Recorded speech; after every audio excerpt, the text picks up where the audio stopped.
आप सभी मित्रगणों का एक बार फिर स्वागत है मंथन जेके संघ में। और मैं जेके यदुवंश राधे कृष्ण आप सभी को प्रणाम करता हूं। मित्रों, आज का जो विषय है वह भारतीय नववर्ष विरुद्ध अंग्रेजी नववर्ष है। जी हाँ, जनवरी का ये महीना चल रहा है और मित्रों 31 दिसंबर से लेकर 1 जनवरी के मध्य हमारे युवाओं ने, हमारे भारतीय ने अंग्रेजी नववर्ष को बड़े ही धूमधाम से मनाया। मिठाइयाँ बांटी, पटाखे फोड़े, बहुत ही ऊर्जावान दिखे। परंतु मित्रों, मैं आपसे यही कहना चाहूँगा, यही जानना चाहूँगा, मेरी यही इच्छा होगी कि जो ऊर्जा आपने अंग्रेजी नववर्ष के लिए दिखाई, एक विदेशी नववर्ष के लिए दिखाई, वही ऊर्जा कदाचित आप भारतीय नववर्ष के लिए भी दिखा सकें। या जितने लोगों ने इसे धूमधाम से मनाया उसके आधे ही कम से कम भारतीय नववर्ष के समय उपस्थित रहें और इसे मनाए, एक दूसरे को शुभकामनाएं दें। जिस प्रकार फेसबुक पर शुभकामनाओं का तांता सा लग गया। परंतु विडंबना यह है मित्रों कि अधिकतर हमारे मित्रों को, हमारे युवाओं को यह ज्ञात ही नहीं होगा कि भारतीय नववर्ष आता कब है।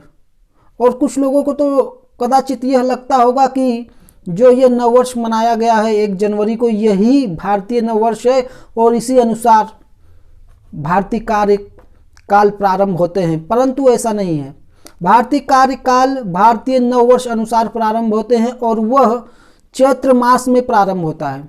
जी हाँ, हम बात करें भारतीय महीनों की तो चैत्र, बैसाख, जेठ, आषाढ़, सावन, भादो जो हैं वो भारतीय महीने हैं जिसे हम वंचित रह जाते हैं।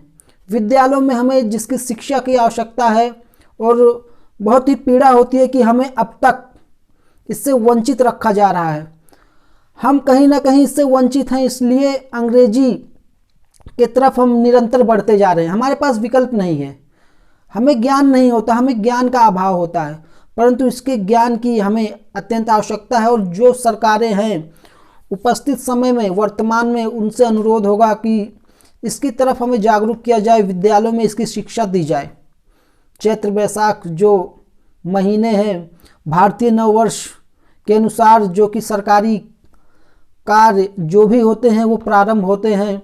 और फाल्गुन का जो महीना होता है, जो अंतिम मास होता है मित्रों, फाल्गुन के अंतिम महीने की अंतिम तिथि को होलिका दहन होती है और चैत्र के पहले प्रतिपदा को होली मनाई जाती है। लोग कहते हैं अरे ये जो त्यौहार है, ये जो पर्व हैं आगे पीछे हो जाते हैं। वो आगे पीछे कभी नहीं होते मित्रों, वह अपनी ही तिथि, अपने ही मास पर होते हैं। चैत्र के पहली प्रतिपदा को होली मनाई जाती है, यह पत्थर की लेख पर लिखा हुआ है। आपके अंग्रेजी मास में तिथि में आगे पीछे हो जाए तो इसमें हिंदी का कोई दोष नहीं है। कुछ लोग कहते हैं जब अंग्रेजी में ही सब कुछ चल रहा है तो हिंदी मास की आवश्यकता ही क्या है। ठीक है, मैंने मान लिया आपकी बात। आप अंग्रेजी तिथि अनुसार जनवरी, फरवरी, मार्च, अप्रैल अनुसार चल रहे हैं, तो फिर क्यों शुभ मुहूर्त निकलवाने के लिए आप अंग्रेजी कैलेंडर का चयन नहीं करते हैं? भारतीय पंचांग अनुसार ही क्यों लगन के मुहूर्त, गृह प्रवेश के मुहूर्त, मुंडन के मुहूर्त, बरही के मुहूर्त, ये सब आप क्यों भारतीय पंचांग अनुसार करते हैं? उसे भी त्याग कीजिए। नहीं, भारत हमेशा भारतीय पंचांग अनुसार ही चलता है। परंतु युवा जो हमारे वो हैं वंचित हैं। जो हमारे बुजुर्ग हैं उनसे पूछिए, आपसे भी कोई पर्व पूछ लिया जाए कितनी तिथि को है तो आप लगेंगे कैलेंडर में देखने, परंतु उन्हें वो उंगली पर गिनकर बता देंगे किस किस तिथि को है, किस दिन को ये पड़ेगा, क्योंकि वो चैत्र बैसाख के हिसाब से बताते हैं। हमें क्यों नहीं बताया जाता, हमें क्यों नहीं पढ़ाया जाता है कि भारतीय प्रत्येक मास में 2 पक्ष होते हैं, शुक्ल पक्ष, कृष्ण पक्ष, जिसे हमारे अवधी भाषा में, हमारे गांव में पाक कहते हैं। अजूरिया पाक, अनहरिया पाक, अर्थात 15 दिन की जो रात्रि होती हैं वो उजाले की तरह होती है। वहाँ पर आप एक बत्ती दिया ना जलाते हुए भी सब कुछ देख सकते हैं। और 15 जो दिन की रात्रि होती है वो बिल्कुल अंधेरी होती है। तो यह सब ज्ञान की हमें अत्यंत आवश्यकता है। ये मेरे मन में एक बात थी जो खटक रही थी, मैंने आप लोगों से साझा की। इस पर आपके पास कोई सुझाव हो, कोई विचार हो, कोई ज्ञान हो तो अवश्य मार्गदर्शाएं। तब तक मैं लेता हूं आप लोगों से आज्ञा और मिलता हूं अगले किसी महत्वपूर्ण विषय में मंथन करने के लिए मंथन जेके संघ में।